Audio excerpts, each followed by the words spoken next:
કાકી કાકી કોઈ કોઈ ના અરે તમે લોકો આટલા બધા ડરો છો શું કામ? ગોરા ડરવાની જરૂર છે. સરકારના સૈનિક દી રાત ચોકી કરે છે. ઈ તો વાત જોઈને જ ઊભા છે કે આપણે ક્યારે ઉપરવાળાનું નામ લઈએ ને ઈ આપણાને ઉપર પોગાડે. મને તો લાગે છે ધીમે ધીમે આખું ગામ ઉપરવાળાપુર ગામ થઈ જશે. ઉપરવાળાપુર ગામ? હાસ તો અરે આગળ જે નામ આવે છે ઈ તો લેવાનું નથી ને.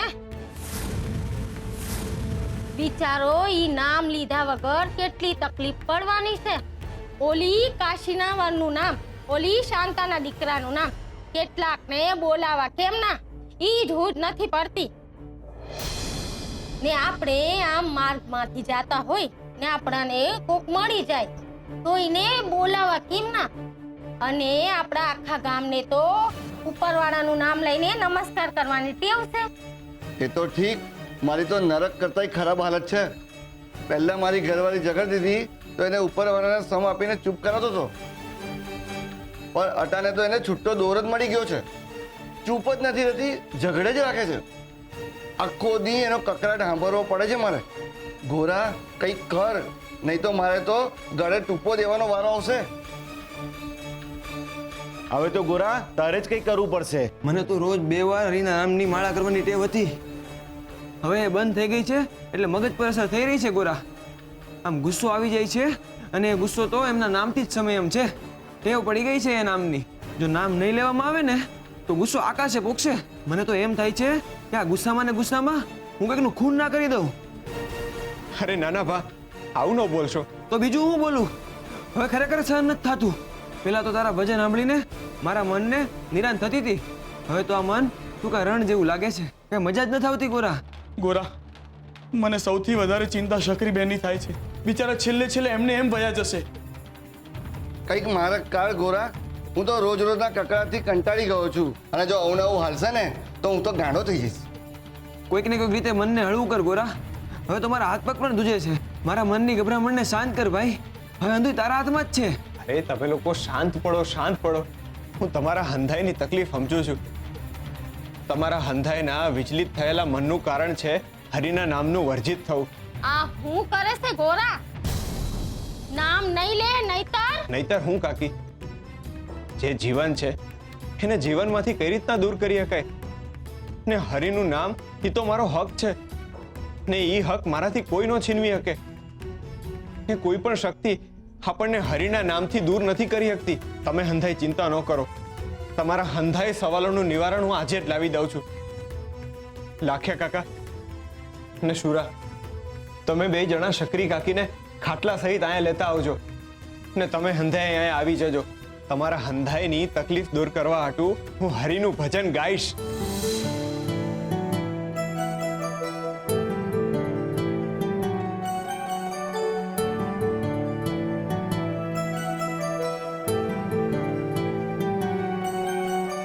તમારા હંધાઈની તકલીફ દૂર કરવા હાટુ હું હરિનું ભજન ગાઈશ,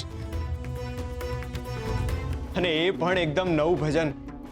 નવા ભજન થકી જ હરિના નામ આડે આવેલો ભય દૂર થાય. હા, તું હું બોલી રહ્યો છે? તારાથી આમ ન બોલાય. હા, મારી વાત સમજવાનો પ્રયત્ન કર. આખા ગામમાં કૃષ્ણ ભક્તિ વર્જિત છે અને તું ભજન ગાવાનું કહી રહ્યો છે. જો તું આવું કરીશ તો આપણા માથે મુસીબતનો બહુ મોટો પહાડ તૂટી પડશે. બા, હું કામ? હું હરિનું ભજન હું કામ ના ગાઉં? ગોરા, મૂર્તિ રાખવાનો આગ્રહ કરવો એ અલગ વાત છે, પણ આ સાહેબ સરકારે ઉપરવાળાનું નામ લેવા કે સાંભળવાની ના પાડી છે, તેમ છતાંય તું ઉપરવાળાનું નામ લેવાની વાત કરે છે, તો સામે ચાલીને પોતાના પગ ઉપર કુહાડી મારવા જેવી વાત છે આ. અરે ભા, આમ કેમ બોલે છે? મેં ક્યાં પગ ઉપર કુહાડી મારી? મેં તો હરિનું નામ લેવાની વાત કરી ને. ગોરા, હું તારી લાગણી સમજુ છું, પણ આ સાહેબ સરકાર ગામમાં નવા છે. એ પોતાનો દાબ આપણા ઉપર દેખાડવા નાની અમથી વાતને મોટું સ્વરૂપ આપશે. હા, થોડા દી જાય અને સાહેબ સરકાર શાંત પડે ને પછી આપણે આ જોખમ ખેડીએ ને. હે હરિ, ભક્તિમય થઈને તારું નામ લેવું એ ક્યારથી જોખમ ખેડવું થઈ ગયું. અરે ગોરા, સુરાભાની વાત સાચી છે. તું વિચાર કે સાહેબ સરકારના કાન સુધી ભજન પહોંચશે તો શું થશે? લ્યો, એમાં વિચાર શું કરવાનો? ઈ આપણા ભેગા ભક્તિમય થઈને ભજન ગાવા માંડશે. અરે ભજન નહીં ગાય, તારી જીભ કાપી નાખશે. થોડું સમજ મારા ભાઈ. ઓલા મહારાજની જીભ કાપી હતી ને, એમ તારી પણ જીભ કાપી લેશે તો? હા ભગત, હાવ સાચી વાત છે. ભીખુ કાકા જે ખાઈ રહ્યા છે ને એ સાચી વાત છે. અને તમે એ ના ભૂલશો કે આ વખતે તમે એકલા નહીં, આખું ગામ તમારી હારે છે, તમારા ભરોસે છે. જો તમે એક પણ ખોટું પગલું ભર્યું ને ભોગવવું આખા ગામને પડશે. ભગત, ભક્તિમય થઈને ભજન કરવા એ અલગ વાત છે, પણ સાહેબ સરકારના કાયદા અને નિયમનો ભંગ કરવાની હિંમત આપણે શું કામ કરવાની? તુલસી, આ સાહેબ સરકારના કાનમાં ભજન જાય ને તો એમાં એમનું જ ભલું થાય ને અટાણે તો એમના કાનને હરિના નામની સૌથી વધારે જરૂર છે. મારી માં હંમેશા કહેતી હતી કે માણા જ્યારે હિંમત કરે ને ત્યારે જ હરિ મદદે આવે છે. એટલે માણા હિંમત તો કરવી પડે ને તો જ હરિ આવે ને. એટલે હું તો હરિનું ભજન ગાઈશ જ ને. તમે હંધાય વિચારો તો ખરા, આપણે ઘરની અંદર ભક્તિ રસમાં ડૂબીને ભક્તિમય થઈને હરિના ભજનો ગાઈશું, માત્ર હરિના જ ભજનો. ને તમે વિચારો તો ખરા, એ સમયે આપણા હવના મુખમાં, મનમાં ને હૃદયમાં હંધી જગ્યાએ હરી હરીને હરી જઈશે, બીજું કાંઈ નહીં હોય. અરે ગોરા, તું ભક્તિની વાત કરે છે ને તો મને તો ભક્તિ રસમાં ભક્તિમય થઈને હરિનું નામ લેવાની તલબ લાગી આવી. તો પછી તલબને હું કામ છુપાવવાની? હાલો, આપણે હંધાએ ભક્તિ રસમાં ડૂબીને ભક્તિમય થઈને હરિનું ભજન ગાય. ચિંતા કરવા વાળો ભાઈબંધ તો બેઠો જ છે ને.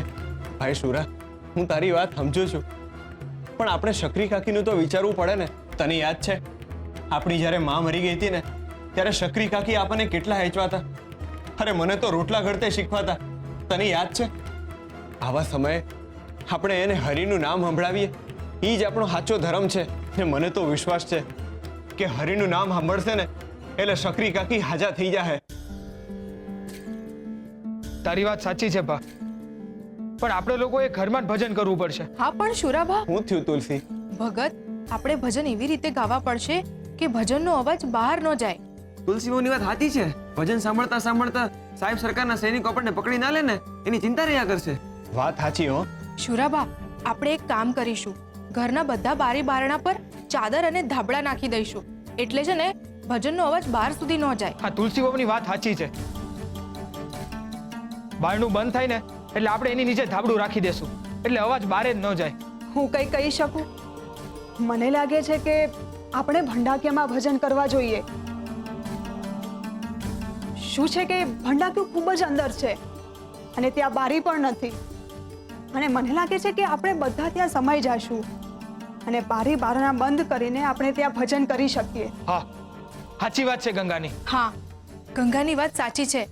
આપણે બધા આજે ભજન ભંડાકીયામાં જ કરીશું. અરે ગોરા, આજે ભજન ગાવાનો છે એ સાંભળીને હું ભક્તિમય થઈને ભક્તિ રસમાં ડૂબવાનો છું. એટલે જુઓ, મારા હાથ પગ પણ ધૂતા બંધ થઈ ગયા.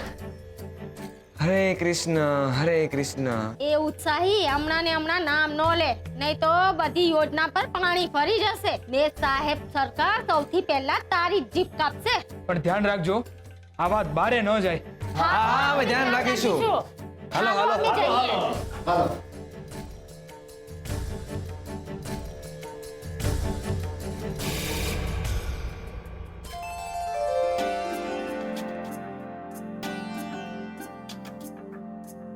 હે હરિ, તમારી ભક્તિ માટેનો આટલો ઉત્સાહ આજ પહેલા કોઈ દી નહોતો થયો.